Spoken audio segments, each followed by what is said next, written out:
안녕하세요. 본질 독해입니다. 저는 60기 변리사이자 피셋 전국 200등으로 현재 인서울 로스쿨생분과 함께 이 채널의 영상들을 기획 중입니다. 오늘은 독해하는 분들의 공통적인 지문 먼저 읽어야 되나요? 아니면 문제 먼저 읽어야 되나요? 이거에 대해서 한번 말씀을 드려보려고 합니다. 정답부터 말씀드릴게요. 둘 중 하나의 방법을 선택하거나 버리는 것이 아니라 순서대로 해야 하는 것입니다. 제가 지금부터 설명을 드릴게요. 두 개의 방법은 사실 목적이 조금 달라요. 지문을 먼저 읽는 방법은 독해 실력 향상을 위한 방법인 반면 문제를 먼저 읽는 방법은 문제를 맞추기 위한 방법입니다. 독해라는 것은 결국 지문에서 최대한 많은 정보를 뽑아내는 과정이고 그 과정에서요 우리 뇌가 모든 걸 기억할 수 없기에 여러 장치나 도구 이런 것들을 활용해서 이를 보완해야 합니다.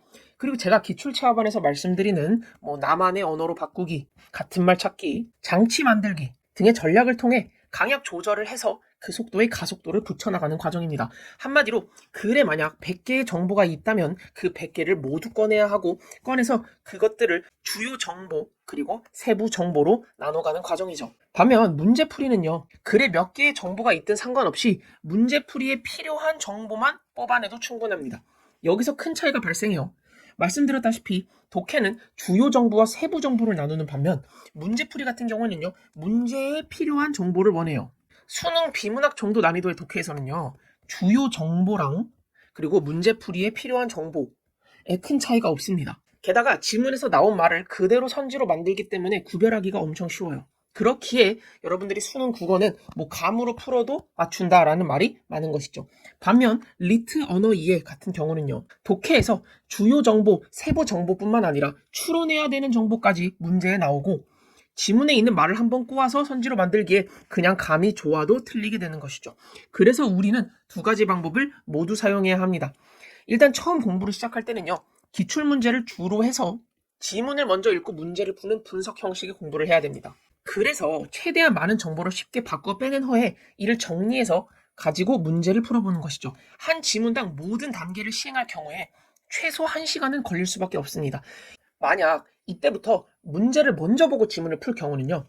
실제 지문에서 정보들이 어떤 형태로 나누어져 있는지는 고려하지 않은 채 문제에서 원하는 정보만을 찾게 되고 문제의 기준대로 정보를 나누게 되어서 선입견에 빠질 수밖에 없고 독해 실력은 늘지 않습니다. 제가 지금 기출체험반 2기까지를 운영하고 있는데요. 많은 분들이 사랑해 주셨는데 대부분의 분들이 한 4주 정도 진행하시면 분석에 대한 감은 바로 잡으십니다. 다들 독해를 못 하시는 게 아니라 너무 항상 감으로만 풀고 그 나의 독해 실력을 체계화하지 않으셔서 실력을 올리는 방법을 모르고 그렇기에 그런 것이지 알기만 하면 엄청 빨리 성장하시는 것 같습니다.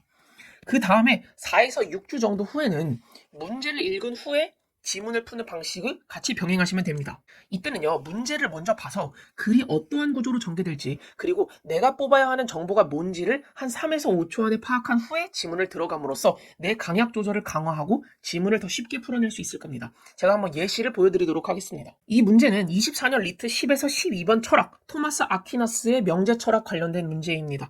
이 지문을 읽기 전에요. 먼저 문제를 보는 거예요. 10번 봅시다. 윗글에 대한 이해로 가장 적절한 것은 이라고 해서 내용일치 문제가 나왔어요. 내용일치 문제에서는요. 그냥 여러분들이 선지를 쓱 보면서 대충 어떤 주제인지만 한번 뽑아보시는 거예요. 진리, 그리고 명제, 고전적 정식, 진리 이런 말들이 나오는 걸로 보아 참 거짓 명제와 그 진리에 대한 문제겠구나 라고 하면서 내 머릿속에 있는 배경 지식들을 하나하나 꺼내보시는 겁니다. 그 다음 11번 문제를 보니까 오르토테스 알레테리아 베리타스를 설명한 것으로 한마디로 이 세 가지 개념의 어떤 공통점과 차이점 혹은 적용 과정에 대한 문제가 나오겠구나. 그래서 1번, 2번, 3번 이런 식으로 번호를 쳐놓고 지문에 OR 배가 나올 때 1, 2, 3을 표시하면서 읽음으로써 나중에 문제를 풀 때 빠르게 풀 수 있도록 만들어 놓을 수 있는 것이죠. 그리고 12번 문제를 볼 때 칸트의 입장을 추론한 것으로 가장 적절한 것이 나왔잖아요. 제가 이 부분에 대해서는 사실 기출체험반에서 좀 더 자세히 다루고 있는데 이렇게 누군가의 입장을 추론하는 문제에서는요. 이 사람이 메인 인물인지 혹은 서브 인물인지에 따라 조금 달라집니다. 메인 인물의 경우에는요. 사실상 글의 주제 혹은 글의 내용 일치와 다름이 없고요. 서브 인물 같은 경우에는 특정한 문단 혹은 이 인물이 있는 그 특정 파트를 찾아서 문제를 푸셔야 되거든요. 그렇기에 칸트라는 이름을 딱 봤을 때 그러면 내가 지문을 읽다가 칸트가 메인 인물인지 서브 인물인지를 먼저 정해야 되고, 그리고 칸트가 있는 그 문단을 무조건 별표 쳐놓고 중요하게 생각하고 더 꼼꼼하게 읽어야 되겠구나 라는 생각을 하시면 좋을 것 같습니다. 이런 식으로 한 5초에서 10초 정도만 고민을 하시면 되거든요.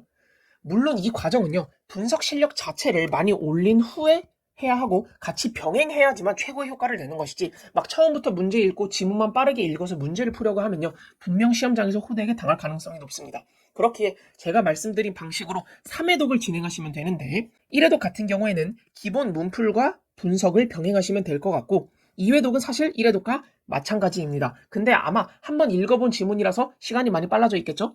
그렇기에 나의 사고과정 개선에다가 좀 집중을 하셔야 되고요. 3회독 같은 경우에는 문제를 먼저 읽고 풀어봄으로써 나의 그런 성적과 그런 감각을 극대화하기, 이렇게 하시는 겁니다.